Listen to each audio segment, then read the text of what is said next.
China is the leader of the axis of aggressors. Kim Jong-un is a cruel and ruthless despot, and he is backed by his nuclear-armed partners, Xi and Putin. Right now, it is thinking about how to employ these capabilities on the Korean Peninsula. Just take that at its face, but I think our presence needs to switch in the early 1990s is that the defense space went.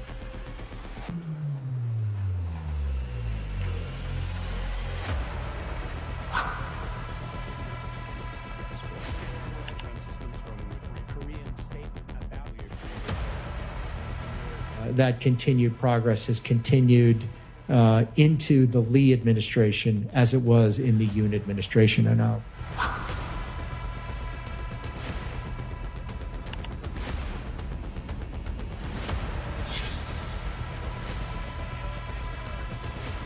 Let South Korea, who is not helpful to us, by the way, let South Korea, we only have 45,000 soldiers in harm's way over there right next to a nuclear force. Let South Korea do it. Let Japan do it. They get 90% of their oil from the Strait. It is not helpful when American leaders speak of our alliances with derision. They argue that we must shift the burden of defense and deterrence from the United States and onto our allies in Europe and Asia. But there's a difference between burden shifting and burden sharing. We Americans have a massive stake in maintaining a favorable balance of power in both Asia and Europe. It remains a vital interest of the United States. Burden shifting implies abdication rather than collective responsibility. Alliances, by definition, are a two-way street. President Trump's war of choice in Iran has resulted in significant military posture changes in the Indo-Pacific region and on the Korean Peninsula. There are also persistent and troubling reports that the administration is considering significant reductions to U.S. force posture in South Korea. You also made clear that U.S. force presence in Korea is not solely about North Korea. I especially thank the Korean people for their continued partnership, hospitality, and commitment to our alliance. The Korean Peninsula is key strategic terrain, vital to defending the American homeland and advancing American interest in the region. My focus remains strictly on capabilities over numbers.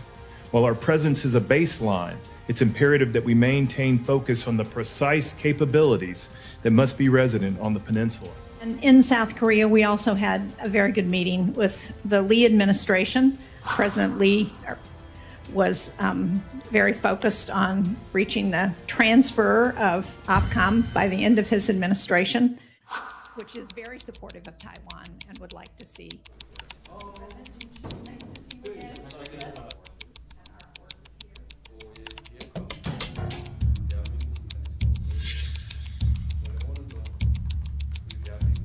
지금 미국 정부가 기획하는 바대로 우리 한반도 방위는 이제 우리 힘으로 자력으로 하는 게 마땅하다라고 판단하고 있고, 그래서 군사비 증액뿐만 아니라 전시작전권 환수를 통해서 미국의 부담을 줄이고 우리가 최소한 한반도 이 인근에서는 우리가 자체적으로 동북아 지역의 안전과 평화를 지켜내겠다는 그런 생각을 가지고 있습니다.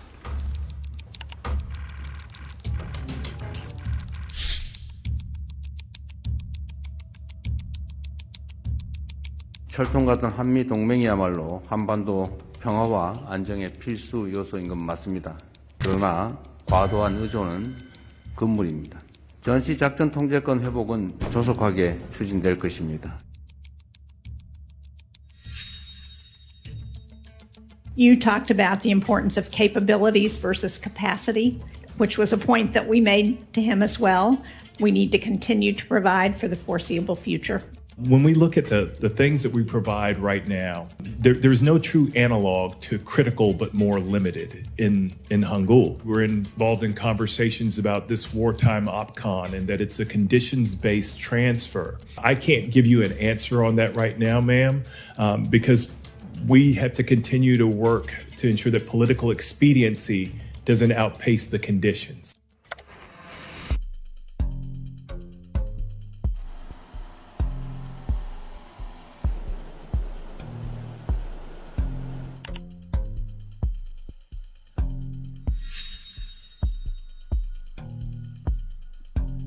the war with Iran, the DoD has withdrawn THAAD missile defense systems from the Korean Peninsula and has repositioned them to the Middle East.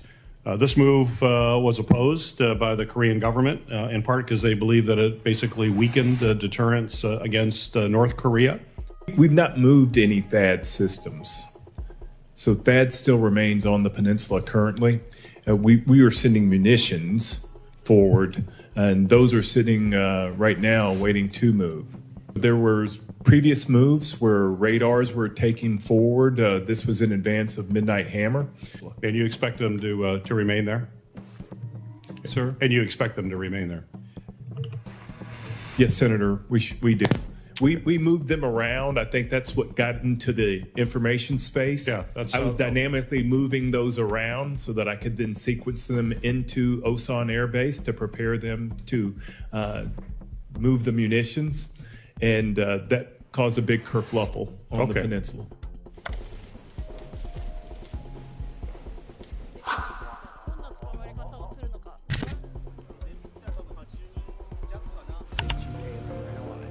I know what China thinks about this. They hate it. One of the issues that we've often had in the past is the history of challenge between Japan and Korea. Sometimes moves in the defense space in one nation or the other can create some potential friction. I read the Korean statement about this Japanese announcement, and I thought it was sort of measured and generally positive.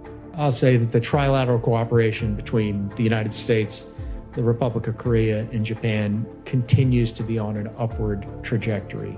It's been the sign of great leadership both in Japan and Korea, and that continued progress has continued into the Lee administration as it was in the Yoon administration. And now two great nations, partners of our own, who are increasingly under threat and coercion from China. Well, I think a lot of credit goes to Japan and Korea for this.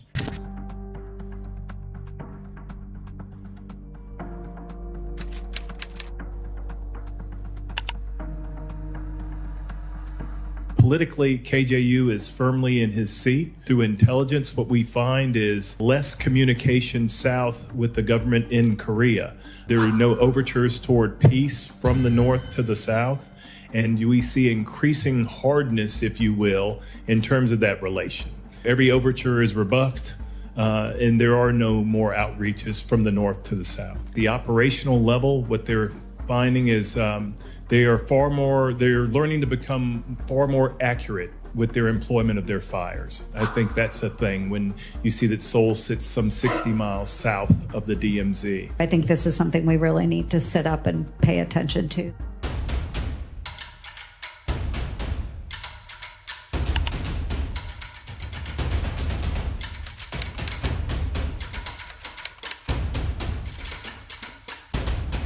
When Iran closed the Strait of Hormuz, it directly threatened the energy security of a number of our allies in the Indo-Pacific, Japan, South Korea. Does Indo-PACOM currently treat allied energy dependence as a strategic vulnerability? yes, absolutely we do. I affirm the ability of the United States increasingly to be a net energy provider also in the Indo-Pacific to escape the vulnerability of those key choke points. Okay, and that's a key point too. I think greater U.S. oil and LNG supplies to our allies can reduce the leverage that any of our adversaries would have on those countries. In Alaska, to have 50 to 100-year supply, clean burning Alaska natural gas. We have one of the largest, but it would help get that to our allies very soon. Japan, Korea, Taiwan, Thailand, the Philippines, they're all really interested in this project. We could do the picking and choosing of our partners to link those things.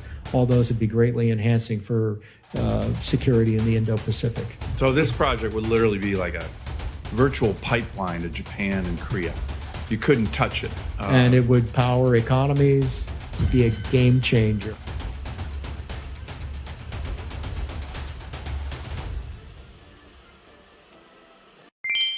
We need a strong network of alliances and partnerships. Fortunately, Japan, South Korea, and the Philippines and Australia are increasing their defense spending and providing critical access and basings that enable our forces to operate throughout the region. And then the worst part of it is the absolute contempt that the president has shown for the entire world, but certainly for Asia. He points out, look, it's not our problem, it's their problem. They're more dependent upon Gulf oil than we are, and that's true. It is true. The rest of the world is getting hit economically a lot harder by our stupid war of choice in the Middle East than we are. That's not something to brag about if you want to try to build partnerships and alliances. At a minimum, it's something to say, hey, sorry, how can we help? Right? Is there something we can do to mitigate these damages?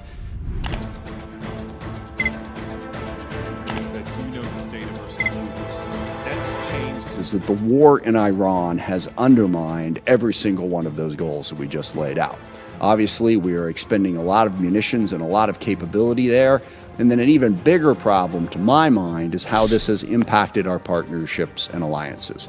We stumbled into this war, have no idea how to get out of it. Didn't have any idea how to get out of it when it started. We have even less of an idea today. The chaotic, plans that the president has been laying out in the last week, it's all over. They've agreed to everything. They've agreed to nothing. We're not talking. I will not extend the ceasefire. I will extend the ceasefire. I'm extending it forever. The message that sends to the world is that we are not a reliable partner. We don't know what we're doing.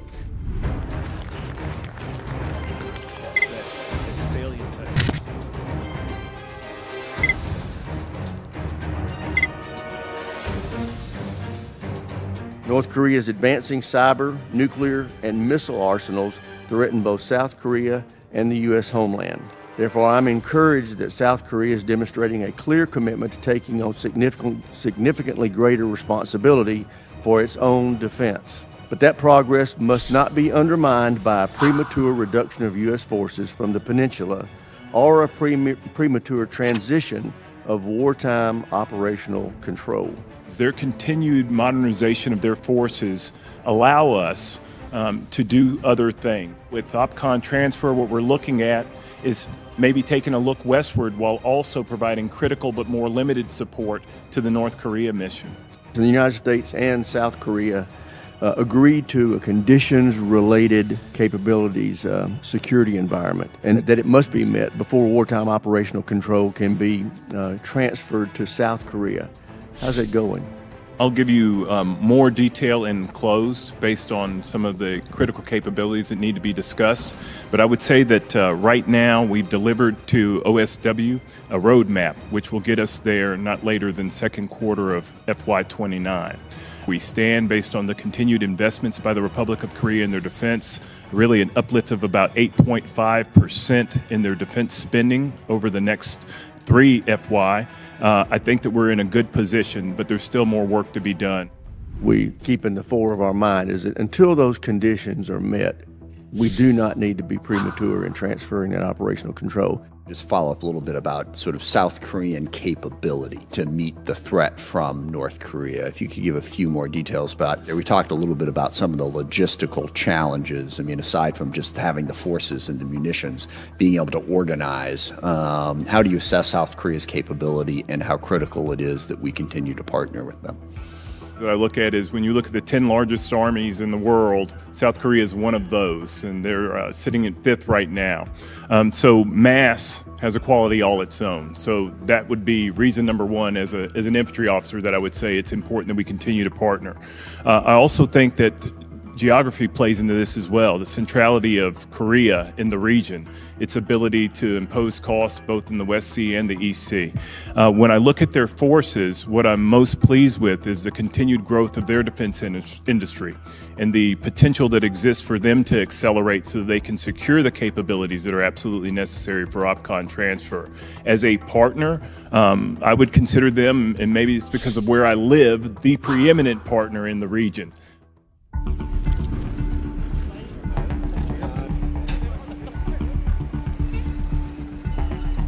Roughly 28,500 U.S. service members are stationed in the Republic of Korea. How do you assess the readiness of the combined U.S. ROK force today to deter aggression from North Korea?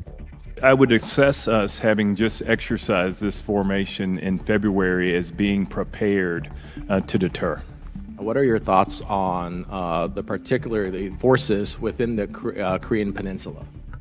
About 20% of the cost of stationing forces forward is borne by the Koreans, and that through the Special Measures Agreement, which takes into account about $500 million in terms of what would be MILCON that the Department of War would have to bear, which they don't have to bear because that's paid for by the Korean, ROC-funded construction, which for our KGS wage employees that support our command in theater, that's borne by the Koreans. So 85% of the salary is paid by the Republic of Korea. We only bear the cost of 15%. So the forces that are stationed are well positioned at less cost than others who are placed forward to Oconus. To remain there? Sir? And you expect them to remain there? We're listening to news about some of the air defenses being moved out of Korea to the Middle East. No impacts to our ongoing missions and operations, Congressman. Is it true that resources from the U.S. forces Korea have been redirected to the Middle East? I would prefer to answer that question in close. How has the movement of resources put our soldiers and interests in the Indo-Pacific at risk? I'd like to talk about that in closed session. I'll also say that those forces in the Indo-Pacific are experiencing combat, and there will be direct applicability to the Indo-Pacific. This keeps up for too long. Such a high demand could actually undermine our military readiness rather than improve it. At this time, there's not been a degradation of readiness at this time.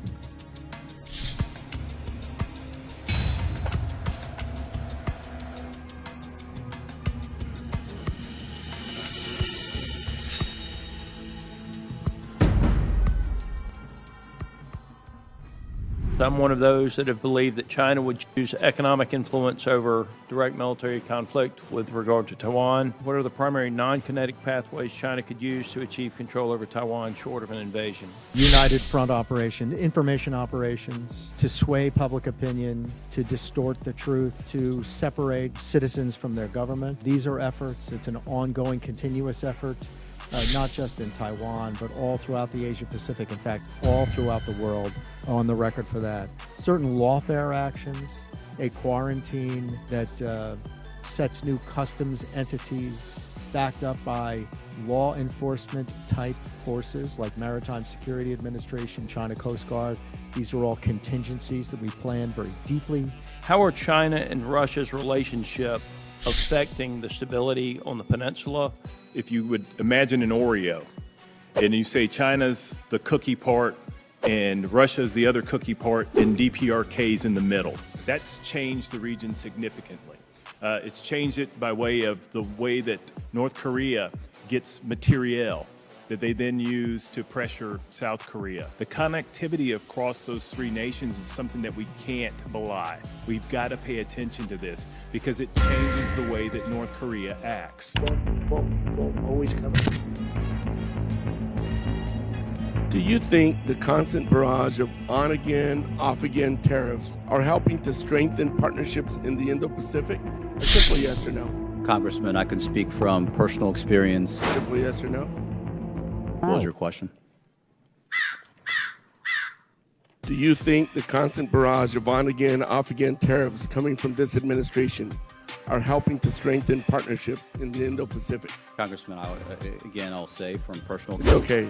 I'll move on.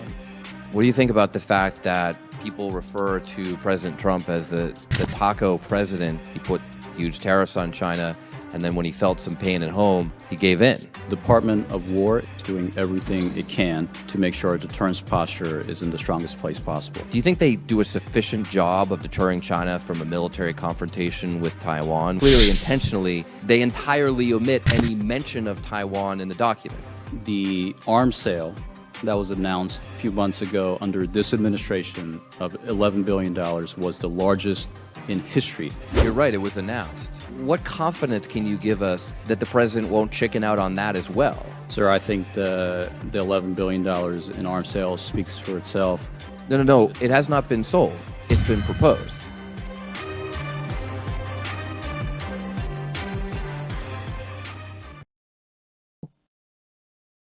가시적 군사력의 환각과 전자권 전환의 덫. 안보의 심장을 지키기 위한 엄중한 경고. 광복 이후 80여 년 대한민국은 유례없는 번영과 강력한 국방력을 구가하고 있습니다. 최근 미국 청문회와 국제사회는 한국의 국방비 증액과 세계 5위권에 육박하는 재래식 군사력을 높이 평가하고 있습니다.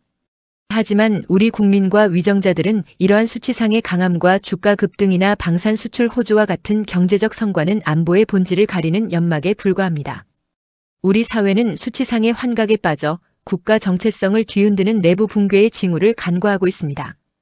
헌수단은 최근 주한미군 사령관이 2029년 1분기까지 조건 달성 목표라 밝힌 전자권 전환 관련 발언을 심각한 우려 속에 주목합니다. 이는 대한민국의 헌법적 정체성과 국가안보 체계에 중대한 영향을 미칠 위험한 사안으로서 다음과 같은 입장을 천명합니다. 이에 본 서한은 이러한 화려한 겉모습 뒤에 숨겨진 국가 존립의 위기를 직시하며 특히 최근 주한미군 사령관이 언급한 2029년 1분기 전자권 전환 목표 발언에 대해 대한민국이 처한 망국 직전의 지극히 위험한 안보 현실을 엄중히 경고하고자 합니다. 첫째, 전자권 전환은 단순한 군사 지휘권 이전이 아닌 한미연합방위의 해체입니다. 주한미군 28,500명과 현대화된 한국군 장비는 정규전 억제에는 효과적일 수 있습니다. 그러나 이는 적의 전략을 오판하게 만드는 독이 될 수 있습니다.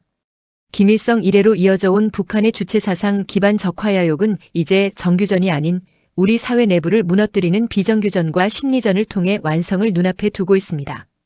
전시작전 통제권은 지난 수십 년간 대한민국을 공산 세력으로부터 지켜온 안보의 핵심 보루입니다. 이를 인위적인 시한에 맞춰 전환하려는 시도는 사실상 한미연합 방위체제의 해체를 의미하며 과거 반국가 세력이 획책했던 안보 거세를 통한 체제 전환의 마지막 대못이 될 위험이 큽니다. 북한이 핵무력을 완성하고서 그 위협을 가하는 상황에서 2029년이라는 시한을 제시한 것은 북한과 그 추종 세력이 갈망해 온 미군 철수의 명분을 제공하는 자의 행위이자 그들의 굴복과 다름없습니다. 이렇게 전자권 전환은 전쟁 억지력의 치명적 공백을 초래합니다.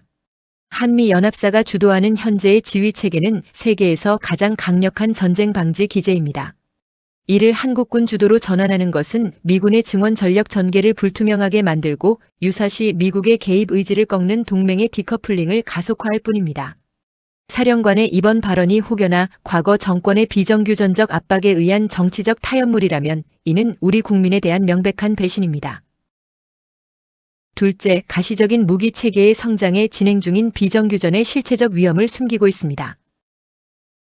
미국 청문회에서 언급된 현대화된 장비와 군사력은 눈에 보이는 정규전 억제에는 효과적일지 모르나 내부로부터 무너뜨리는 비정규전에는 무용지물입니다. 1945년 광복 이래 김일성의 주체 사상을 기저로 한 적화야욕은 이제 심리전과 정보 조작을 통해 그 완성을 눈앞에 두고 있습니다. 적들은 총칼 대신 여론 선동으로 국민의 정신을 분열시키고 정부 정책의 신뢰를 갉아먹고 있습니다. 이러한 비정규전의 침투는 이미 국가의 자정 능력을 마비시키고 있으나 국민 대다수는 방산 성과라는 연막에 가려진 채 망국 직전의 위험을 인식하지 못하고 있습니다. 비정규전은 이미 국가적 마비를 초래하고 있습니다. 이는 가시적인 대북 대응력만으로 안심하는 착시 효과가 불러온 비극적 결과입니다. 셋째, 미 당국과 국제사회는 동맹의 디커플링을 초래할 졸속 추진을 중단해야 합니다. 최근 주한미군 사령관이 2029년까지 전시작전 통제권 OPCON 전환을 목표로 한다는 제시 발언을 내놓았습니다. 이것은 지난 수십 년간 대한민국을 공산 세력의 위협과 도전으로부터 지켜온 한미연합 방위체제가 사실상 약화되었음을 의미합니다. 국가 존립과 안전 보장을 국가의 책무로 규정하는 대한민국 헌법에 있어서 전자권 전환은 국민적 합의와 헌법적 정당성 위에서만 논의될 수 있는 것입니다. 오랫동안 지속되어 온 전자권 전환의 요구는 대한민국의 국민적 합의 아니냐고 반문할 수도 있을 것입니다. 하지만 그러한 요구는 늘 친북 좌익 정권에서 나온 것이었고 유감스럽게도 당혹스러우시겠지만 귀하의 현재 대한민국 정권에 대한 인식에는 상당한 오류가 있음을 고하지 않을 수 없습니다.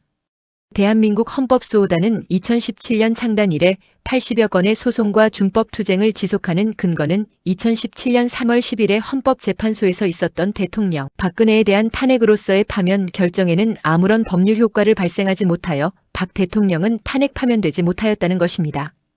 그 핵심은 국가를 운영하는 공법상의 강행 규정은 반드시 준수되어야 함에도 국가의 헌법기관 및 사회 곳곳에 침투한 불순 좌익 세력에 의한 망국의 1차적 목표는 적법한 대통령을 권좌해서 내침이었습니다. 그러한 목표에 따른 탄핵 심판 절차에서 여러 가지의 갖은 위법이 동원된 즉 강행 규정을 위반하고서 탄핵 파면한 결정은 무효일 수밖에 없는 것입니다. 그런 당연 무효는 언제 어디서나 누구나 주장할 수 있는 것이고 이를 주장해 온 헌법수호단으로서는 박 대통령 이후의 문재인, 윤석열, 이재명에 대하여 적법하지 못한 내란의 수괴로 지칭 질타해 왔습니다. 이를 인정함이 2024년 봄 여름에 윤석열 정권하에 양심 있는 13명의 장관과 차관들이 사직서를 제출하고 물러났던 것으로서 탄핵 무효 주장의 법리적 정당성이 입증되었다 하겠습니다. 한편으로 헌법수호단의 주장에 오류가 있다면 허위사실 유포나 대통령에 대한 명예훼손 또는 모욕의 혐의로 조사를 받고서 투옥되었을 것입니다. 하지만 모두가 무사히 자유롭게 나라의 법치 질서를 회복시키고자 투쟁을 잇고 있습니다. 그 다툼의 법치는 나라의 헌법이기도 하지만 국민 개개인 각자의 생존권과 인권에 직결된 각자 자신들의 헌법임을 인식하고서 자유 대한민국에서 살고자 하는 생존의 투쟁인 것입니다. 그럼에도 불구하고 헌법수호단에 가진 방법상의 준법 투쟁으로서 이런 위법을 헤쳐나가지 못할 참으로 말이 안 되는 판결과 사정기관의 결단이 진정한 법률적 정의를 막고 있는 몰법국가 그 자체입니다. 이런 극악의 극심한 법치 손상의 상태에서 적법한 대통령이 아닌 부적법한 좌익 정권과 전자권을 논의한다는 것은 있을 수 없는 일입니다.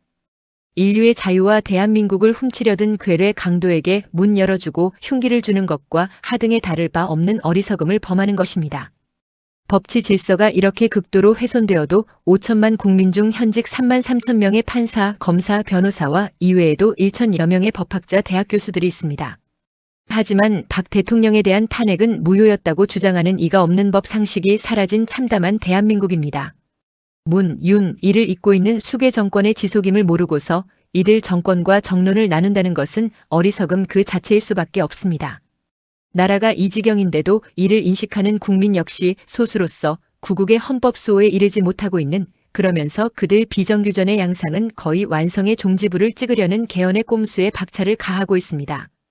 이렇게 국내에서도 알아채지 못하게 작동하고 있는 심각한 비정규전의 정치적, 이념적 위협이 현실상이 되면서 장차 또 미국군마저도 베트남과 아프가니스탄에서처럼 철수의 후퇴를 하는 전선을 옮겨 그을 수밖에 없을 것입니다. 이렇게 대한민국의 국내 정치는 불법 정권이 장악을 한 9년째에 그들이 지령받는 북한에서의 핵미사일 위협이 지속되는 상황입니다. 이런 여기에 특정 시한을 설정해준 전자권 전환은 전쟁 억제력 포기와 함께 대한민국 국민의 생명권마저 적의 총부리 앞으로 보내는 크나큰 실수의 잔혹함입니다. 이것은 분명 북한과 그 추종 세력에게 미군 철수의 명분을 제공하는 자의 행위이면서 자유민주 전선의 후퇴일 뿐입니다. 전자권 전환은 단순한 행정권의 이전이 아니라 한미동맹의 신뢰와 동북아 안보 질서에 직결되는 전략적 문제로 엄중히 인식해야 합니다. 한미연합사가 주도하는 현재의 지휘체계는 세계에서 가장 강력한 전쟁 방지 기제입니다.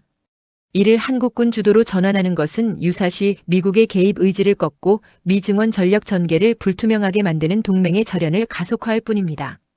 미 행정부는 눈앞의 행정적 수치나 정치적 타협에 매몰되지 말고 본 단체가 민간외교 서한 제1호를 통해 경고했던 안보체계 붕괴의 실상을 직시해야 합니다. 대한민국의 자유민주주의 체제를 수호하기 위한 진정한 조건이 무엇인지 다시금 재확인할 것을 촉구합니다. 넷째, 비군사적 통제 시나리오를 통한 국가 붕괴의 위험을 경고합니다. 사회 곳곳에 침투한 비정규전의 양상은 이미 국가의 자정 능력을 마비시키고 있으며 국민 대다수는 이를 인식조차 하지 못한 채 안보 불감증이라는 치명적인 수렁에 빠져 있습니다. 미군 관계자가 언급한 중국의 통일전선 공작과 정보작전은 북한이 추구해온 비정규전 전략과 궤를 같이 하며 그 수법은 더욱 정교해지고 있습니다. 법 집행을 가장한 압박, 여론 왜곡을 통한 정부와 국민의 이간책은 이미 우리 삶의 일상에서 벌어지는 비정규전의 실체적 위협입니다. 강력한 무기만으로는 내부 붕괴형 비정규전 상황에서 힘을 발휘할 수 없습니다. 정책이라는 명분으로 병력을 감축시키는 망국 정책에 의해 병력이 모자라서 뛰어난 장비를 가동시킬 수 있는 병력이 모자란다는 현실이 방산 무기의 긍정적 수치만에 빠질 일이 아님을 입증하고 있습니다. 이런 가시적인 방산 무기 보유에만 의존하는 안보 간의 허상을 깨고 국가 정체성 수호를 위한 전국민적 결집을 강력히 촉구합니다. 이러한 비군사적 위협에 대한 대응 전략이 부재한 상태에서의 가시적인 무기에 의존하는 군사력 과시는 사상 누각에 불과함을 엄중히 경고하지 않을 수 없습니다. 뛰어난 무기보다 더 중요한 것은 국민의 안보 인식과 헌법 수호 의지입니다. 방산 성장을 긍정적으로만 바라보며 안심하는 사이 적들은 우리 사회의 정치, 문화적 틈새를 공략하여 국가를 내부로부터 와해시키고 있습니다. 다섯째, 미 당국은 민간 외교 서한 제1호의 경고를 직시하십시오. 본 단체는 이 서한에 붙여 대한민국 내부에 암약하는 반국가 세력의 대업이 어떻게 안보 체계를 무너뜨려 왔는지도 상세히 밝혀드립니다. 주한미군 사령부와 미 행정부는 눈앞의 행정적 수치나 정치적 목표에 매몰되지 말고 대한민국의 자유민주주의 체제를 수호하기 위한 진정한 조건이 무엇인지 다시금 재확인해야 합니다. 민간 외교 서한 제1호는 https://cafe naver comf-cafes 30838930 메뉴즈 34 viewtypel 다시 볼 수 있습니다. 여섯째, 헌수단은 안보 붕괴를 저지하고 헌법적 가치를 수호하는 마지막 보루가 될 것입니다. 1945년 광복 이후 우리가 지켜온 자유민주주의 가치는 지금 그 어느 때보다 위태롭습니다. 대한민국의 운명은 겉으로 드러난 군사력의 화려함에 취해 있을 시간이 없습니다. 지금 당장 비정규전의 실체와 전자권 전환의 위험을 직시하고 보이지 않는 침략으로부터 국가의 정체성을 수호하기 위한 전국민적 각성이 절실합니다. 우리 국민은 눈에 보이는 칼만 닦다가 보이지 않는 독에 쓰러지는 우를 범할 수 있습니다. 그러므로 전자권 전환이 국가 안보를 훼손하는 방식으로 추진되는 것을 단호히 반대하며 국민과 국제사회 앞에 그 위험성을 알리는 민간 외교 활동을 멈추지 않을 것입니다. 대한민국 헌법은 국가의 존립과 안전을 보장할 책무를 정부에 부여하고 있습니다. 전자권 전환은 단순한 군사 절차가 아니라 국가 주권과 직결된 중대한 사안입니다. 대한민국 헌법수호단은 2017년 창단 이래 80여 건의 소송과 투쟁을 통해 이 길을 걸어왔습니다. 한편 국가안보를 도박대에 올리는 전시작전권 전환이 강행될 수 있는 깊은 우려에 사전에 이에 대한 대한민국의 정치적 사회적 허구를 전해드리는 것이면 그 위험성을 경고하고 있는 것입니다. 2017년 이래 지금까지 정부가 국민을 속여온 비정규전의 실체를 냉철하게 직시하고 정의롭게 대응해야 합니다. 무기보다 중요한 것은 국민의 정신 무장과 사회적 대응력입니다. 정부가 국민을 속이고 있는 비정규전의 실태에서 민간 차원의 외교적 노력과 내부적 각성이 결합되지 않으면 대한민국과 그 국민으로서의 미래는 없습니다. 깨어있는 국민의 인식만이 국가를 지킬 수 있으며 저희 소수라도 자유와 구국의 선봉에 서겠습니다. 결론적으로 우리는 전자권 전환이 헌법적 정당성과 국가안보를 훼손하는 방식으로 추진되는 것을 단호히 반대하고 국민과 국제사회 앞에 그 위험성을 알리는 민간 외교 활동을 지속할 것이며 이에 우리는 다음과 같이 요구합니다. 1. 우방동맹 미국은 2029년이라는 인위적인 전자권 전환 시한 설정을 즉각 폐기하여 그들의 적화망상을 꿈 깨워주십시오. 2. 북핵 폐기가 완전히 달성되기까지 전자권 전환 논의 자체를 반헌법적 행위로 규정하고 즉각 중지 및 영구 중단하십시오. 3. 대한국군은 전자권 논의를 투명하게 공개하고 방산 성과에 가려진 비정규전의 실체를 직시한 근본적인 안보 전략을 재구축하십시오. 천부물 문재인의 대업 2026년 4월 27일 대한민국 헌법수호단 대표 박상구 부국강병연구소 대표 김대흥 이외에 대한민국 애국국민 일동